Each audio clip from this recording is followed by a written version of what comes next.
People used to treat me like I was nothing, a mere shadow in a world where I was meant to shine. As I stepped into the luxurious lobby of the Vista Palms Hotel, dressed casually, I could feel the weight of disdain from the staff, their eyes flicking over me like I was a gust of wind, here and gone. I approached the front desk, ready to check into my suite, but instead met Gregory, the manager, who denied me entry, with a smirk that dripped with arrogance. This wasn't the first time I had faced prejudice, but the sting of humiliation from my past surged back, reminding me how far I had come. I maintained my composure, holding on to my dignity like a shield, while the tension around me thickened. As my ID and black card were dismissed with a wave of Gregory's hand, I felt the crowd of guests begin to shift, their phones capturing the brewing storm of injustice. Then it happened. My calm resolve morphed into a quiet fury as I declared, "This lobby belongs to me." In that moment, the balance of power shifted. The whispers turned into a chorus of solidarity, and I felt a rush of empowerment. With a swift motion, I pulled out my phone and fired the bigots who dared to challenge my authority. The sounds of applause echoed around me, a collective defiance against discrimination forming in the heart of the hotel. No longer just a personal struggle, this incident was a catalyst for change. As I faced Gregory one last time, I reminded him that respect should never be conditional. Everyone in that lobby bore witness to the truth. Silence is no longer an option, and we must stand together against the invisible chains of bias that bind us. Aisha Carter stepped into the Vista Palms Hotel lobby, her casual attire clashing with the luxury surrounding her. The scent of polished marble mingled with faint traces of coffee, but the atmosphere thickened when Gregory, the manager, strode toward her, a smug look on his face. "Tay, can I help you?" he barked, eyes scanning her from head to toe, no hint of respect in his tone. "I'm here to check into my suite," Aisha replied, holding out her ID and reservation details. His expression hardened. "I'm afraid you'll need to wait. We have a policy about guests in casual wear." He motioned dismissively, the implication hanging heavy in the air. "Policy? I own this hotel," she asserted, trying to remain calm even as the heat crept up her neck. Laughter rippled through the lobby as other guests pulled out their phones. "Yeah, right, are you joking?" Gregory scoffed, hurling the ID back towards her. "No joke," Aisha said, her voice steady. "This lobby belongs to me." A flash of recognition ignited a murmur among the crowd. She could see it clicking in their minds as she stood her ground. "Let me show you to the exit," Lauren, a staff member, interjected, her attempt to physically remove Aisha igniting a fight-or-flight response. "Stop!" Elena shouted, stepping forward. "This is wrong." Aisha felt the collective support swell behind her, the audience's eyes twitching between her and the staff, their sympathy building. "Security, now!" Gregory's voice trembled, but it was too late. As Aisha's fingers danced over her phone, firing off the staff with swift cruelty, applause erupted around her. "You all just missed a chance to respect the wrong person," Aisha said, staring directly at Gregory. "Now, how about we discuss what you've lost?" Aisha Carter felt the weight of the lobby air press against her as she stepped inside the Vista Palms Hotel, her heels clicking against the polished floor. She scanned the room, noting the staff bustling around as though swept up in a dance that excluded her. The casual outfit that once felt liberating now stung with irony in the midst of their crisp uniforms.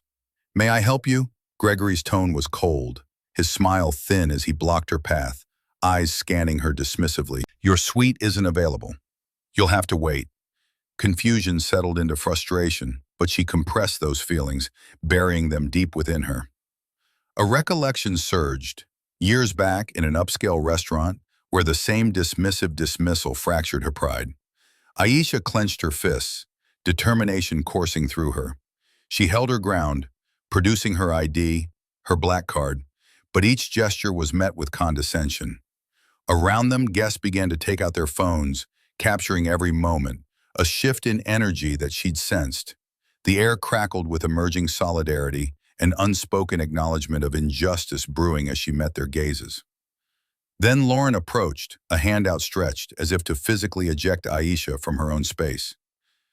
"This is unnecessary," Elena said, stepping in, complicating their choreography of complicity. Her heart raced, each beat amplifying her resolve. "This lobby belongs to me," Aisha articulated slowly, the simple truth igniting the room. Gasps rose. A palpable shift. She was no longer the ignored, but the undeniable. A swift motion to her phone. "I'm firing all of you." The words struck like thunder, and applause erupted, the echoes of unity deafening. The crowd encircled her, their quiet support morphing into a raucous affirmation that hung heavy in the air, lingering with an anticipation that felt nothing short of electric. Aisha stood firm in the Vista Palms hotel lobby, her gaze unwavering as Gregory blocked her path with a scornful smirk. "You can't just waltz in here and demand your room." "This hotel is mine," Aisha replied, her voice steady despite the tension thickening the air. She pulled out her ID and black card, placing them on the counter with purpose. "Check again." Gregory scoffed but hesitated as guests turned their attention. Aisha felt the weight of their gazes, a subtle shift in energy. The crowd was on the precipice, ready to witness a reckoning. "You know what?" Aisha continued, her voice lowering, yet resonating with conviction. "This lobby belongs to me. It's time for you to remember that." A young woman from the crowd stepped forward, her phone raised. "I'm recording this. You're about to see how this ends." Whispers of support rippled through the guests, emboldening Aisha. The shock on Gregory's face revealed he had underestimated her. As Lauren lunged to grab her arm, Aisha stood her ground, unyielding. "Touch me, and we'll see what consequences follow." The moment was charged, and Elena Torn reluctantly intervened, prompting a collective gasp from the onlookers. "Because of your actions, I'm firing you," Aisha stated coolly, tapping her phone. A surge of applause erupted as guests stood in solidarity, the shift palpable. Aisha's heart raced, not with fear, but with newfound strength. Amid the clamor, she faced Gregory directly. "You lost this chance to treat someone with decency." Her voice, once Aisha maintained her composure, while Gregory's disdain slowly unraveled into confusion as the crowd grew restless, sensing an injustice. When Lauren, motivated by Gregory's venom, stepped aggressively towards her, Aisha took a breath. "This lobby belongs to me," she pronounced, each word a strike of clarity. The murmurs in the crowd transformed to nods and murmured agreement. As if a collective understanding flicked on like a light, they realized who she was, the actual owner of the resort. With deliberate and defiant deliberation, Aisha pulled out her phone and typed out the terminations.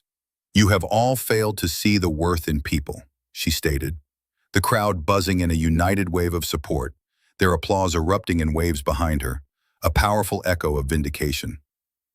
Gregory's face turned pale as he realized he was the one being sidelined now, flanked by expectations he could never meet. The very authority he wielded faltered, and he stood exposed, a paragon of the prejudice that Aisha refused to accept. As the applause crescendoed, Aisha nodded slowly, allowing the moment to wash over her. "Injustice is only strong when we remain silent," she declared, urging the surrounding guests to engage in the larger conversation against bias. Today wasn't just her victory, it was a lesson in power, that dignity is only claimed in the face of overwhelmingly false judgment. Aisha's quiet triumph resounded louder than any rebuke, for this was not merely a shift of power, it was a seismic shift in the very fabric of their shared experiences. As I walked through the lobby of the Vista Palms Hotel, the weight of my experiences settled around me like a familiar cloak. The confrontation with Gregory, the manager, was jarring, echoing past moments of discrimination that I had fought so hard to rise above. I had a choice, to retreat in silence or to assert my presence boldly. I chose to reclaim my space, reminding myself this lobby belonged to me. I witnessed the expressions of shock shift to empathy from the crowd, a powerful reminder that even in dark moments, solidarity can light the way. Firing the staff took more than just courage. It was a stand against the systemic biases that had marred not just my journey, but countless others. As I reflect on this moment, I can't help but wonder, do you think I went too far? What would you have done in my place? Have you ever experienced someone treating you like I was treated? I invite you to share your thoughts and experiences in the comments below. Let us spark a conversation about right, wrong, and the power of standing up for oneself. Your voice matters, don't let it go unheard.